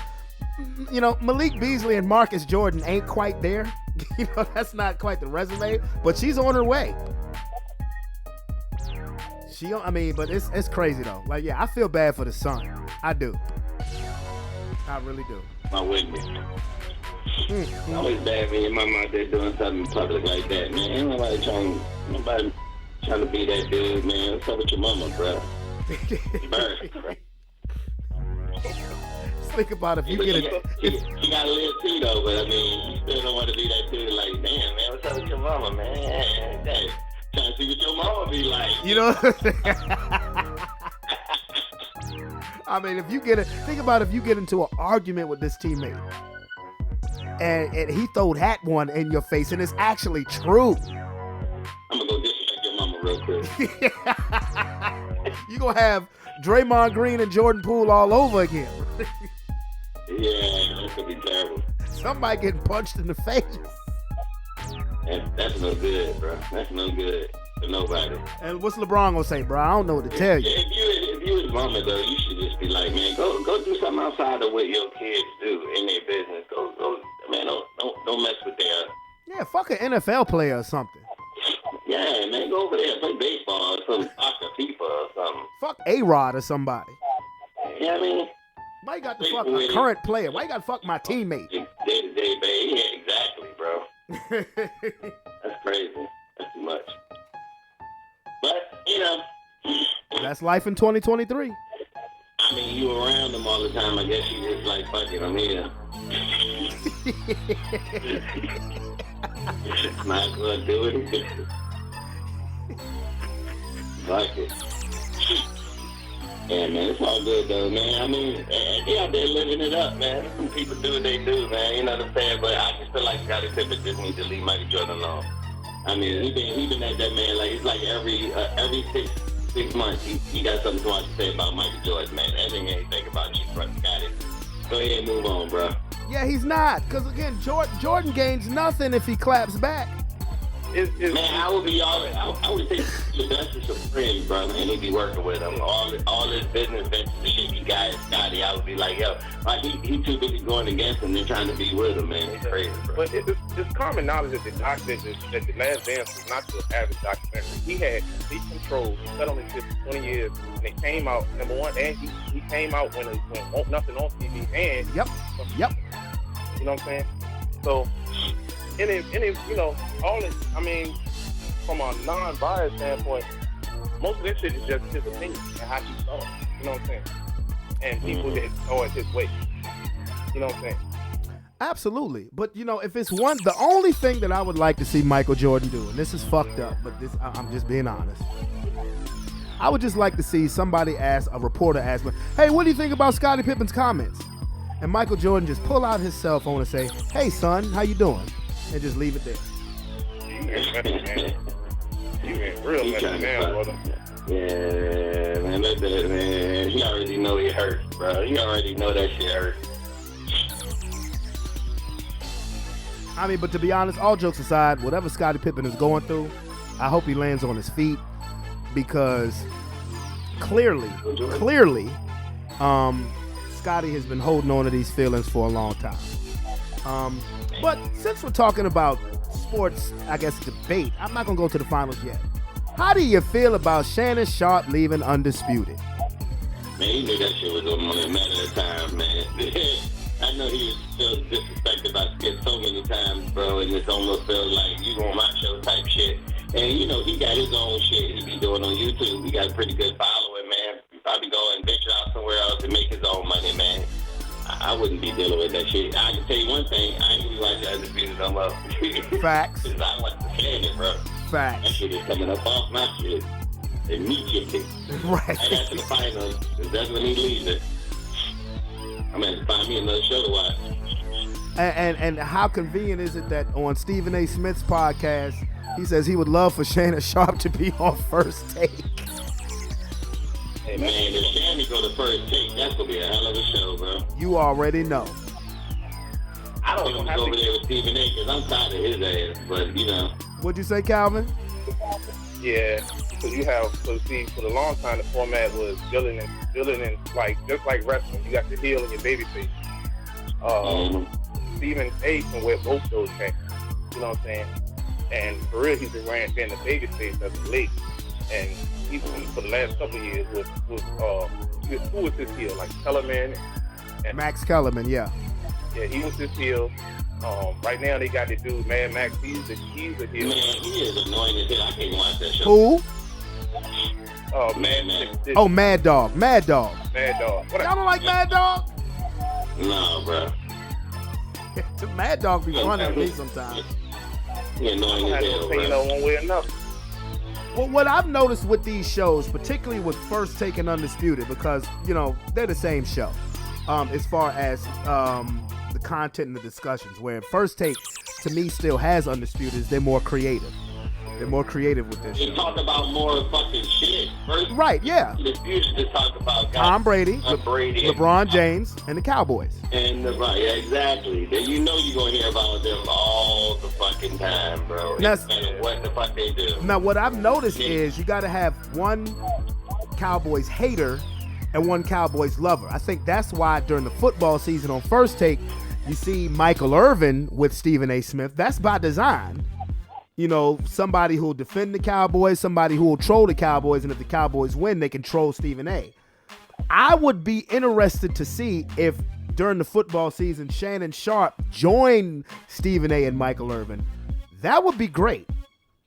To me, that would be great. Now, I've heard rumors of, well, Michael Irvin could join Skip Bayless on Undisputed. I would never fucking watch that show again. Bro, hell, I ain't watching it anyway. It depends on who they get, bro. Because I don't mean they just need to get innovative. They need to do more than what the fuck they be doing all the time. Cause it's like if your team ain't attached to the Cowboys, which I don't mind it because they don't talk about my Eagles because of the Cowboys. You know what I mean? It's in the same division, so I don't mind that. But you know, nobody want to hear about that shit. That should be unrealistic, man. Because you know the Cowboys fucking suck. Oh, but you know that's another story. It always comes back to the Cowboys fucking suck. It always comes back to the Cowboys. You goddamn right. But I mean, to me, I think I think Undisputed is going to be in a world of trouble because, again, First Take's more creative, and most importantly, what I don't think a lot of people pay enough attention to, First Take has constant sports opinions, sport takes from women. What woman you see on Undisputed actually making a take about the sport? That's one thing they don't have. Like, she don't say shit. She just sit there and look like she got that stuck. Like somebody just, bro, that's Skip. Skip with a camera on their face. Skip don't want to hear about a woman talk. Skip don't want to hear a woman talking sports. He a caveman. I know, because when girl said something to her, she was about that quick. Oh, Jenny Taft. Yeah, she was about that thing quick. Why you think Joy Taylor left? Because Joy Taylor actually is good at doing sports debate, and Skip don't want to hear that shit, not from a chick. Matter of fact, she's really fucking good, too, because I watched that speech. Joy Taylor know what the fuck she talking about. Yeah, she was talking that shit. And she, oh, and good Lord have mercy. Oh. I ain't nothing to do with that. Nigga, what? Oh, what? Boy, oh, no, I'm all right. Let me stop. Let me shut up. Let me shut up. Boy, She a little harsh, too. She got that Trump tan. Oh, bro, I'm gonna tell you something. I guarantee you this. Joy Taylor's an asshole. Oh, I know she look like it. Yeah, she is. She is. Cause she say all the time I'm petty. She an asshole. But I wouldn't care, at least for one time. You can tell how she talks shit last time. Yeah. But I would. But you know what? Just give me 3.5 minutes, maybe even 4. I didn't know that. I didn't know her brother was Jason Taylor. Yeah, man. Cause she was the original moderator on when Undisputed first started. Yeah, she started it off. Yeah, it was Skip Shannon and Joy Taylor. But Joy Taylor won't gonna sit on the sidelines for no damn Skip Bayless. She And not say nothing. who was with Colin Hurd? Colin Coward. He be having different little he be having different people with him from time to time. But even on his show, you know, the person that he has working with him makes their opinion, gives their debate, you know, gives their take on stuff. Skip don't allow that. That's the reason why Kerry Champion left. He would hate working with Molly now, because remember, Molly ain't used to talk all of that shit when it was Stephen A. and Skip. As soon as Skip left and Max Kellerman came, oh, you started hearing a whole lot of Molly. No, because Skip. Yeah, Molly started talking a whole lot. Too. Yeah, Skip want the moderator to be pretty, ask the question, and shut the fuck up. I'm serious. That's exactly what Skip did. You can tell Skip one of them old school motherfuckers. He don't want them to say shit. Yeah, he just wants you to ask the question, look good, and shut the fuck up. Yeah, that's crazy. And in this day and age of sports, bro, you can't do that. Nope. You cannot do that, because I heard some people saying, well, maybe Joy Taylor will come on there with Skip. Negative. No, it got to be somebody. Okay, so you got to lose. You don't want to lose. You got to try to. You can't. You got to try to replace. You got to try to replace Shannon with somebody. So it'll have to be a black person. It'll have to play Ben Sports. I don't think he's gonna do Nate Robinson. Did you say Nate Robinson? I said I don't think he's gonna do Nate Robinson because he can't control Nate. You know what I'm saying? It'll have to be somebody who really needs a gig. It's probably gonna be like Marcellus Wiley. I thought about that, but Marcellus Wiley came on. He's got a distribution deal through his podcast. Marcellus Wiley said nope. He said because he's not a debater. He said he's not a debater. He said he takes what you. He said he'll take what you say and then add his own flavor to it. He doesn't debate. He gives his opinion, but he's not a debater. So he already took his name out the loop. I thought maybe Emmanuel Acho, but Acho think he just a bigger star as Skip. That would be a disaster waiting to happen. Yeah, Acho like that. He be Acho done won a couple of Emmys. You know, Acho think he hot shit. And he young too. Please. Now where you could throw in Acho is Acho's an Eagle. He's a Philadelphia Eagle. He hates Dallas. That's the only common denominator that will work. But in general, but Acho be more talking like being more down on the Eagles like Skip would be though. You know what I mean? Like Acho don't really put them up that day. It's always Shady or Joy. I was gonna say, but do you watch Speak? Because no, you do. I know you watch Speak, but Acho loved the fucking Eagles. I mean, he does. He don't love them like Shady because Shady had a Hall of Fame career with him. Yeah, Shady. You know, yeah. Shady straight up called Dak Prescott trash last year. That shit was funny as hell. Yeah, it'll be somebody who he's in control. I feel like he learned his one thing about people like Steelers. They learn he's gonna feel like as if he learned his lesson. You know what I'm saying? So it's gonna be somebody black. It's gonna be somebody. Unless they brought Nick Wright from First Things First. And you know what? He can't control Nick Wright. No, he cannot. Good. No, he can't. But he don't want it. But he. Oh, because you said you were talking about Nick Wright at first. Mm-hmm. See, you said Nate Robinson. I was like, Nate Robinson. No, I meant Nate Robinson. I thought about Nick Wright. To myself. Nah, but he can't control. No, because see, Nick Wright loves the Kansas City Chiefs the way Skip loved the damn Cowboys. Yeah, he do. I'll be ready to smack Nick Wright in the goddamn face during football season. But the only reason why I say that could be a possibility because he's so passionate about the Chiefs. He hates the Cowboys.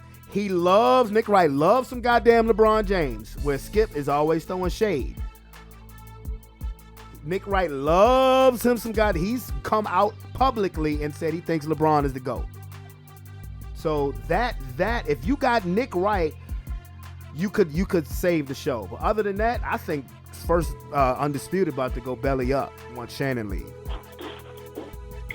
That's right to me. Especially if Shannon go to ESPN, good Lord. You think he on ESPN and not going to go? Bro, it wouldn't surprise me, bro. The whole idea of Undisputed came from when Shannon Sharp, I don't know if you guys remember this. I want to say this was about 8 years ago. Shannon was, working at ESPN for a short amount of time, being as a stand-in, like when the main host wasn't there, Shannon Sharp would stand in and debate and whatnot. Like, it was 1 week where Stephen A. was on vacation. And the weeks when they on vacation, they bring in different people every day to debate against you. 1 week it might be somebody, the next day, one day it will be one person. The next day it'll be another person. Well, that week they brought in Shannon Sharp to go up against Skip on First Take. And it went so good on Monday, they brought him back Tuesday. It went so good Tuesday, they said, fuck it, you got the rest of the week. 1 year later, Undisputed is born. So ESPN and Stephen A., they know Shannon Sharp. He's done that show before. He's been on that show several times. And now Shannon Sharp is arguably just as big as Stephen A. when it comes to a media personality. The advantage to me where Shannon Sharp has that, he don't have to work as hard as Stephen A. Shannon Sharp got do Undisputed, go the fuck home. Stephen A. First Take, NBA Countdown, this, that. Well, Shannon Sharp do the Club Shay Shay shit, but it's popping. That show is popping. Yeah, but that's his shit. He wanted to do that shit, you know what I mean? Well, the thing about it is that when that show first started, Fox had an invested interest in it, so they got a cut. And then Shannon Sharp was like, yo, I'm going to need some more money because, this is promoting Undisputed, but this is really my show, until eventually Shannon Sharp got whole, controlling power over it. So yeah, Club Shay Shay is his, but that show is popping because all of these stars that you see him talking to, Dion, current star, they don't want to talk to Skip. Yeah, man. That's why they're doing that show, man. He talked to Tyreek Hill. Tyreek Hill said, straight up, yeah, I'll talk to you anytime. I don't like Skip. That's hilarious, yeah. It is hilarious. Yeah, but that's just, Skip a dickhead. You can tell that motherfucker a dickhead, bro. Well, he's too too stuck in his way. See, my problem with Skip is he can dish it out, but he can't take it. And when you get angry, you can tell that motherfucker be like, he's about to go off. If you talk bad about Tom Brady or fucking Baker Mayfield, it's a wrap. Man, you would have swore out that you just had sex with his wife. Yeah, that's crazy. Yeah, Skip don't like you talking to him any kind of way, bro. Skip don't like you thinking that you better than him, boy. And Skip has total control over Undisputed. But the thing is that Shannon Sharp's star has risen past Skip Bayless. No, the only reason I watched Undisputed was because of Shannon. Same here. Because Skip talk about the same shit. I believe those main three topics is because of Skip. I mean, Tom Brady's not that interesting. Yeah, he don't talk no baseball. Huh? You don't talk nothing but Tom Brady. You don't talk anything but Tom Brady, motherfucking the Dallas Cowboys, and LeBron James. And they'll sprinkle in whatever is the hottest topic in sports, any kind of sport or anything. That's it. Other than that, that's all they talk about, bro. They'll sprinkle in the hottest topic of sports if it ties to the Lakers or the Cowboys. Can't really talk much about Tom Brady now because they asked Tom Brady the other day, are you sure you're not going to come back for the Raiders? Tom Brady, I don't think he's going to do the commentating thing. He's got other shit that he's into, which is I'm thinking about to play for the Raiders. That's the shit that he just said. Nah, man, he said no. He said the next chapter in my life has started. And good, let that motherfucker retire. Goodness gracious, football already cost him his wife. Shit. Yeah. But that's all right. He got Kim Kardashian now. That's crazy. Power couple. You ain't never lied. I mean, some nasty. Can you imagine the nasty shit that's going on there? Kanye about to lose his mind. Man, did you see Kanye's new girl? Kanye got to, Tom Brady got to deal with Kanye. That's gonna be the hilarious shit ever. Can you imagine that motherfucking birthday parties, bro? Ooh. Yeah, that shit be wild as hell. Hey, Dad. Dad, what did you get me? I got you this new track, son. Hey, stepdad, what did you get me? I got you this gold Lamborghini, son. It's gonna be beefing, bro. He ain't gonna be like. Hey, Kanye gonna come out with diss tracks about Tom Brady. That's gonna be terrible. Kanye, hey, yo, I guarantee you Kanye gonna try to smash Giselle. And you know what? Tom Brady's gonna do the most gangster thing anybody can do in this world right now. He's gonna send him with a cease and desist message. And Kim got passed around to I don't know how many people, bro. That shit crazy. Kim probably telling Tom, I know you're not black, but I'll work with you.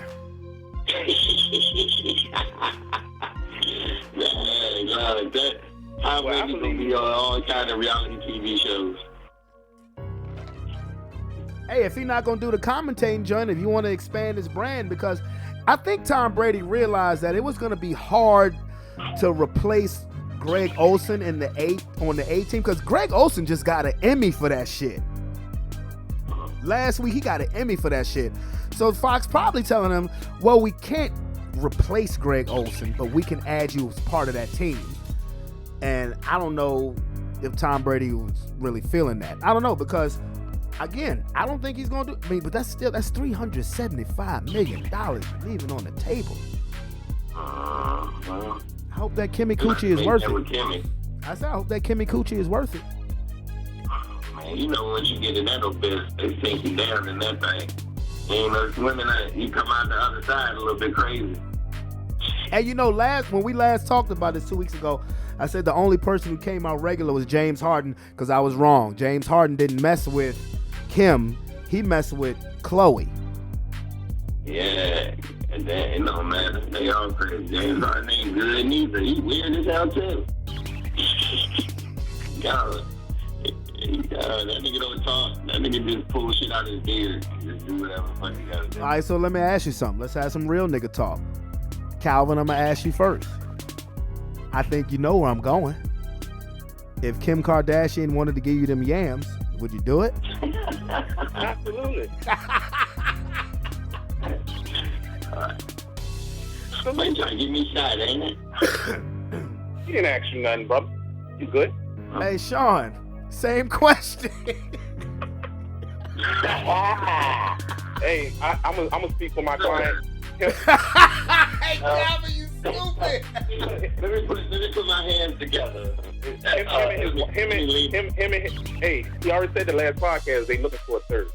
That's how he'll do. Hey, there we go. You know. I rest my case. I got you, brother. Thank you, brother. Thank you. The court is adjourned. Hey, look, that's right. Okay, look, my fee is before you quit out that other league, you're gonna re-sign Mike Evans and trade him back to me. Thank you. I can't. Well, you know. Uh-oh.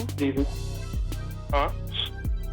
Oh, so Sean, you gonna leave me with the Nick Cannon? I plead the fifth. What, you plead the fifth? No, I'm asking you. You gonna leave me with the Nick Cannon? I plead the fifth. How you gonna ask me? How you gonna ask no question like that, bro? Okay. All right. Well, let me ask you this question. Hypothetically speaking, if you were single. You know I'm gonna hit them yams. What you talking about? Okay, then. I didn't mean it like right now. No, of course, no. Come on now. You know I love my sis. You know, she probably joined you. What are you talking about? You should have said that from the beginning. You know, I try to be politically correct. Nigga, we ain't endorsed by nobody. We ain't gotta be politically correct for no fucking body. I feel like we some freaks, but you know, we So I guess I have to answer last, right? Yeah. Nigga, I ain't married. Hell fucking yeah. Cause I look at it like this. I ain't got nothing to lose. Yeah, you do. No, I don't. But when I say that, I'm not saying like I'm doing bad or nothing. I'm just saying like I'm not in a relationship. So if she came and threw me the yams, that'd be a notch under my belt. She probably like, well, I ain't gonna tell nobody that I let a random dude from VA smash. So hell yeah, I go full regalia. I wouldn't go down low on it though. Hell no. Hell no. You think she walking around Beverly Hills living in a mansion with Donna Reed? Fuck out of here. Hey, look. Hey, come on. No, that thing tangy. Nah, bruh. I ain't gonna find that out. No. No, look, when it's too many public niggas known about what she done been doing, I'm not gonna put my face down. Nah. No, sir.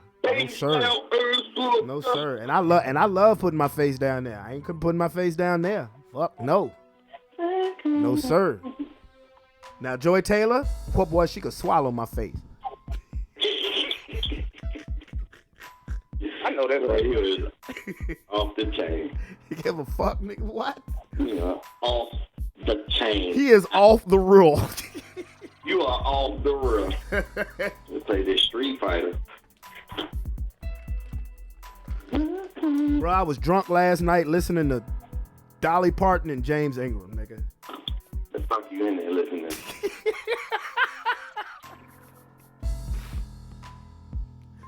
Hey, oh, my goodness. Oh, Jesus. That's all I'm going to say, Jesus. It's the last week of school, you guys, for Henrico. Shit, it been last week of school for us in Chesterfield. Yeah, man. I told the kids, man, I said, you know what, y'all can go ahead and play the games. Last week of school, y'all ain't got no homework. I know y'all passed. I ain't even going to be strict 8 o'clock bedtime, 9 o'clock bedtime. Nah, man. I said, y'all ain't going to go. I said, y'all ain't going to be up past 10 because you still got to get up and go to school. And y'all boys getting y'all kids season pass to Kings Dominion? Should all ride up there one day to eat. That would be So cool. we getting season pass to KD. I just asked are y'all getting them? Oh, the season pass. I don't go that much, but I'll go one time. Yeah, see, for a season pass, you need to go at least 3 times to get your money's worth. No, I don't do that. I don't know. I mean, I look at it like this. If I'm going to go to Kings Dominion once, I might as well get the season pass because I'll find myself back up there at least 3 more times. Especially now, Kings Dominion is year-round. They just started that shit this year. Yeah, they started that year-round shit, yeah. Yep, they just started that, so, but, I mean, that's not a bad idea. I mean, the only time that I don't think about going to Kings Dominion is when the fair comes in town. And that's just because I want to go there and be greedy.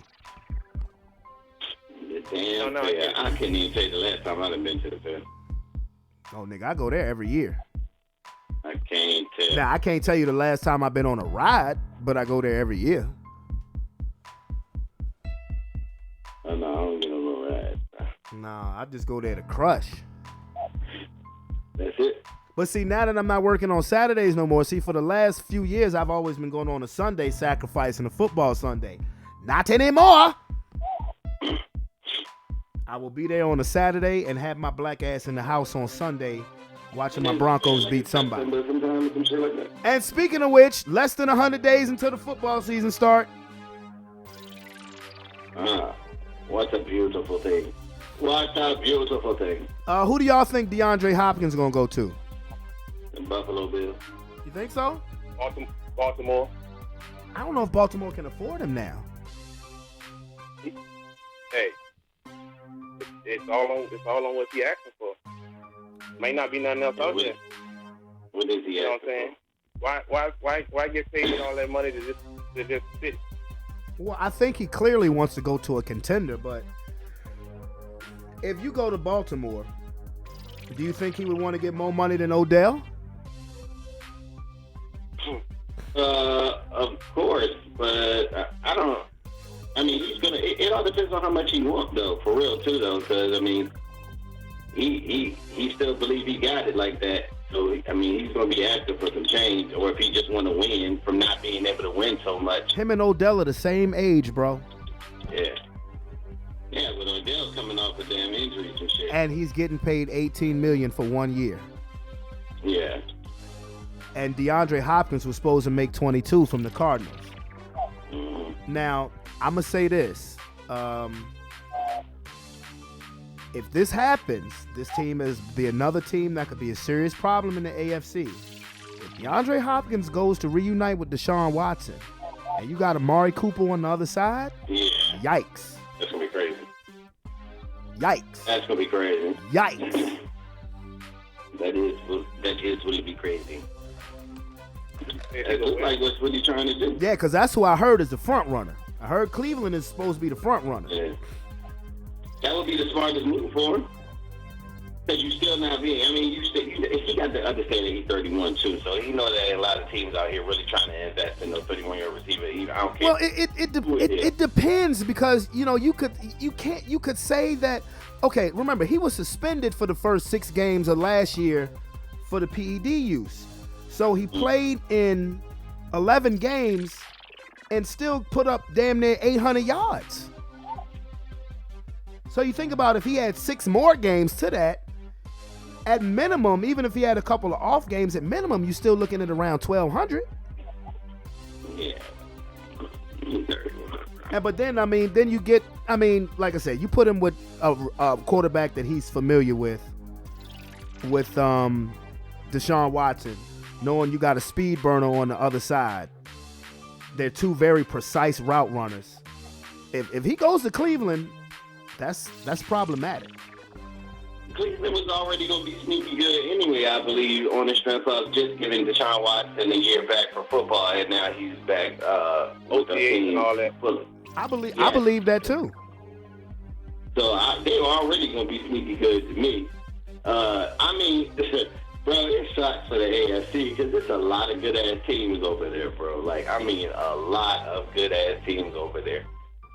And that's gonna be crazy. And I think it's gonna be a lot of good teams. I think the Saints will be surprisingly good too. I'm not sleeping on the Saints at all. Matter of fact, I think they're gonna win that division. Yeah, I think they're gonna be super good. So I'm not sleeping on the Chicago Bears neither.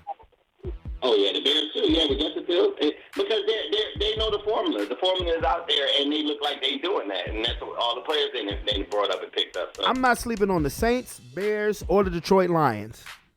Yeah, Detroit can stay the fuck out of trouble. All them niggas getting caught again. Now, I tell you what I have heard, this would make another AFC team strong. That there's serious talk about Dalvin Cook going to Miami. Oh, that'll be tough.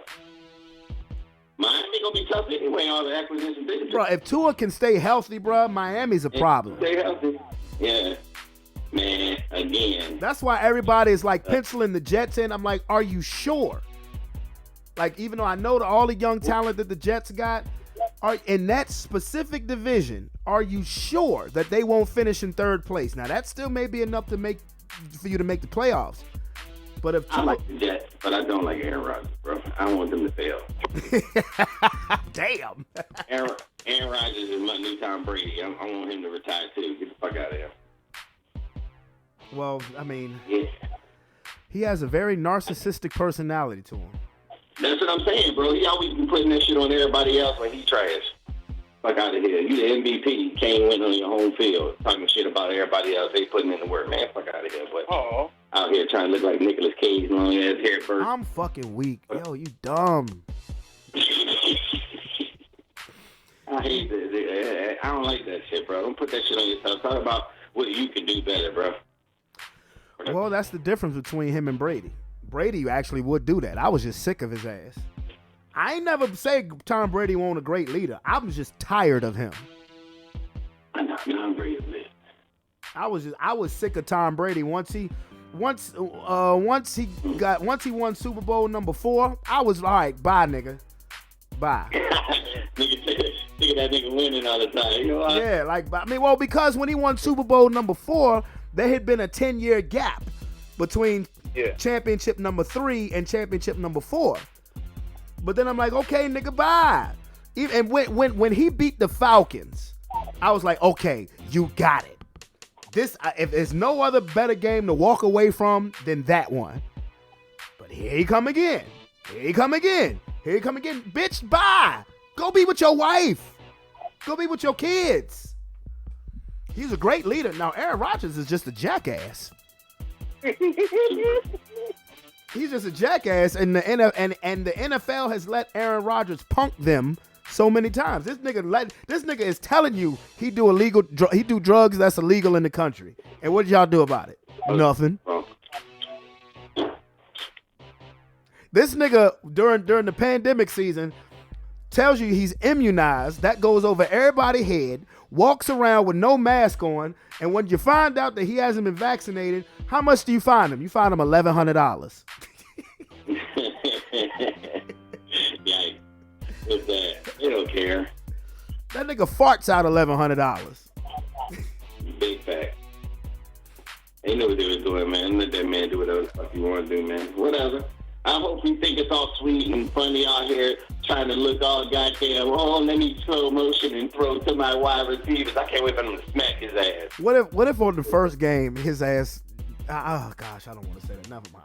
No, don't do that. Don't put an injury on nobody. I never want nobody to get injured. I don't either. I was just, yeah, let me shut up. Yeah, just let him get smacked and throw a couple of interceptions. That's all I care about. Yeah. Because Lord knows I don't want that juju put on my team. Nah, I never wish a man injured, bro. I just want him to suck.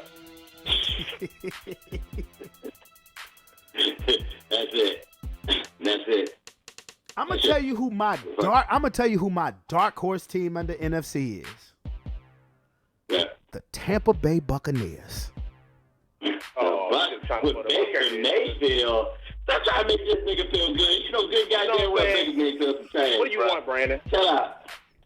Yeah, out here trying to make you feel good. Don't do that. Don't do that. You know Baker Mayfield some trash, bro. Who in that division too? Who that?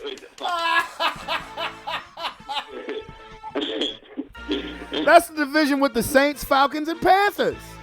Nah, bro. I didn't say division winner. I just said dark horse. Tom Brady came through that motherfucker and gutted that team, man. Took their soul away from them. It's time for them to revamp and rebuild, bro. Hey, I'm gonna let y'all know I'm in Brandon's house. I got him at gunpoint. Say it again, Brandon. Get him out of here. Damn, bro, it's like that? Get him out of here. Tell him, get him for that. This nigga said he gonna. Y'all heard that YouTube world? He said he gonna have me at gunpoint. We there friends. Y'all just gonna let him talk to me like that? Huh? Y'all gonna let the nigga from Green Mile hold me at gunpoint? Hey, man, come on, man. It ain't dark. Green Mile.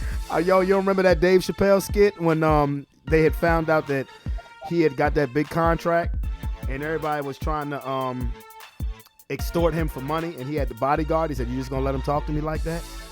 He said, "You just gonna let the nigga from Green Mile just say he gonna cut my throat if I don't give him $7,000?" So my YouTube audience, y'all just gonna let Calvin talk to me like that? Y'all gonna let him put me at gunpoint because I said Tampa Bay's gonna be a dark horse? I told Calvin this on and off wax. I said they still have weapons, they still have receivers. If Baker Mayfield doesn't have to be a superstar, if he just doesn't turn the ball over, they could potentially be good. They still have a decent defense. It's not out of the realm of possibility. That's all I'm saying. Oh, you was talking because all I heard was some shit. I eat this nigga ass nigga with. Who you with? Hey, get my fucking goddamn. Get my shit. You beat him? By Snow. Yes. You giant. The word of the day is Rudy Poo. Candy ass. Rudy Poo. Rudy Poo candy ass. Oh my Lord. Yeah. We done went back to the rock. Some of that poontang pie. Oh, that poontang pie. What do you think about that? It doesn't matter what you think about that. It doesn't. Hey, It does not matter. Listen. It does not what I am. Nigga, do you understand me, Brandon? Huh? That was my nigga right there. Who, the Rock? Rock. Oh, nigga, he was all of our nigga. Man. All of them. Man, let me tell you something. Let me tell you a quick little story about The Rock. One day, me and Sean went to SmackDown. We went at the Coliseum. This was the only time he did this version of the People's Elbow. And this is back when he used to still wear them $500 shirts. That's right. Say it again, Sean. The sliding people's elbow. Yeah. It was Triple H he did it on. He came out, spine buster. Triple H got up, and he was looking all smooth and shit because he had on that mafia shirt. Yeah. And when he did the people's elbow that time, he slid like he was on the dance floor and elbowed the fuck out of Triple H. That's the only time he did that version. Nigga, please, we love The Rock now. That shit was the perfect people elbow, bro. And he did that shit in Richmond when we was there. Yup. That shit was live, bro. That shit was That's crazy. Like, bro. It's so much better live because they do wild shit that they'll do on the TV at the stadium. That should be so much. No, you know what? It wasn't Triple H. It wasn't Triple H that he did the people's elbow to. Cause you're right, Sean. Cause remember when Stone Cold stunned Triple H like 8 times, but it was off air. 8 times. Yeah, at the end, he stunned that nigga like 8 times. Yeah, but that shit wasn't on the show. No, it wasn't on the show. It was the after shit. That's why I said they do a lot of shit after that shit. Yeah. He stunned that nigga like 8 times. He drunk like the whole 6-pack, bro. Yeah. He stunned that nigga like 8 times. I got a homeboy. His girlfriend at the time was working for the Marriott, and that's what they was saying to come down there. And she said, "Listen, man, flashed her," and he cussed her ass. I was like, "Man, why you ain't say nothing? You could have screwed the fuck out that nigga." He said Vince McMahon flashed her? She was room service. She brought some shit to his room, and he came in the robe, and he was on the phone, and he was hold on real quick. He opened his robe. Yeah. Damn. I believe that shit too. He was with WWE Raw.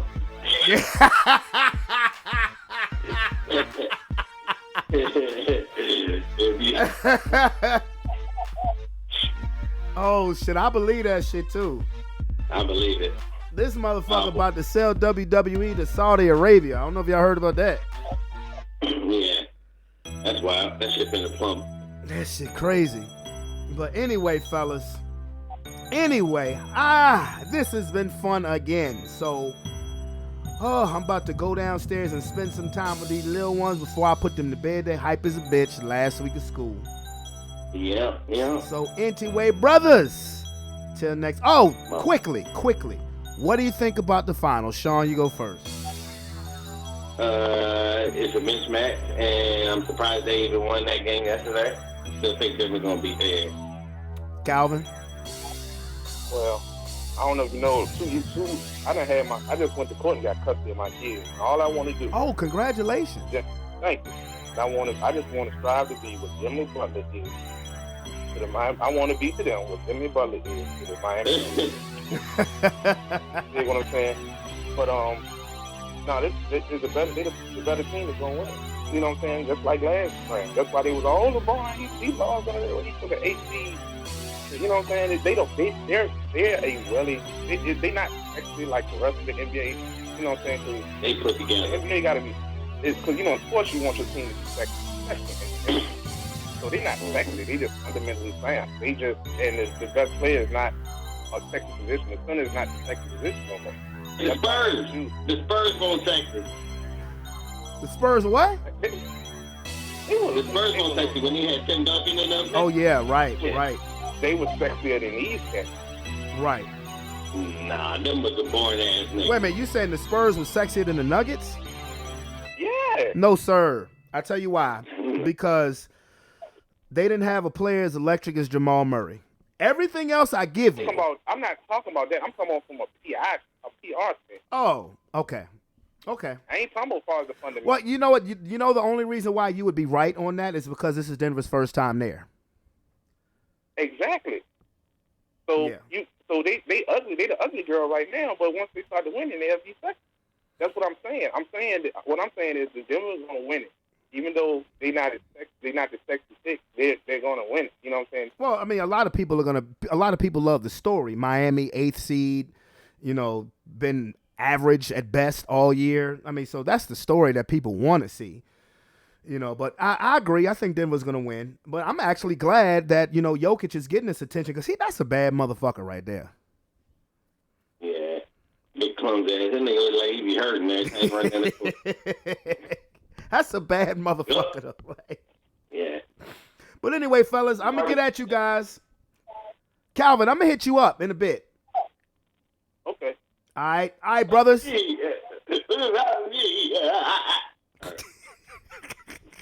Okay, brother, I will hit you up in a bit. All right, Shorty. All right, my boy. All right, Come in there. later. Yeah. Oh, my boys. I didn't add Cousin David to the conversation because, you know, he's been on vacation, honeymoon, and just got married. You know, give David a Monday off. You know, he showed up at my crib. What fucking day was it? When did David come to my house? Friday? I want to say it was Friday. No, Thursday. Last Thursday. David shows up at my house. Didn't know he was in Virginia. Brings me a pair of boxing gloves. He texts me, yo, I'm going to be around your crib in a second. I got something for you. I was like, who's he talking to? Is he talking to me? Because I didn't know he was in Virginia. And he was like, yo, him and Gabby show up. Him and his new wife show up. And he has a pair of boxing gloves for me. And that's cool. Can't look in. Once I get my man cave, it'll be going up in it. But with that being said, what a buzzer, what a buzzer, what a buzzer.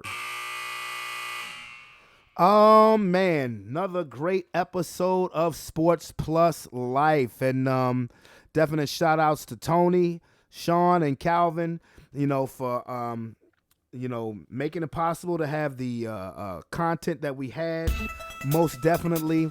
But, yes, last week of school, can't wait. And I know my babies can't wait till it's over with. And then summertime. NBA Finals still going on. You seen the new topic of the show called They Beefin'. But again, it's your boy Brandon Brevon Towns. Don't forget to hit that subscription button and become part of the Sports Plus Life family. I'm out this beer. Peace, and I love you.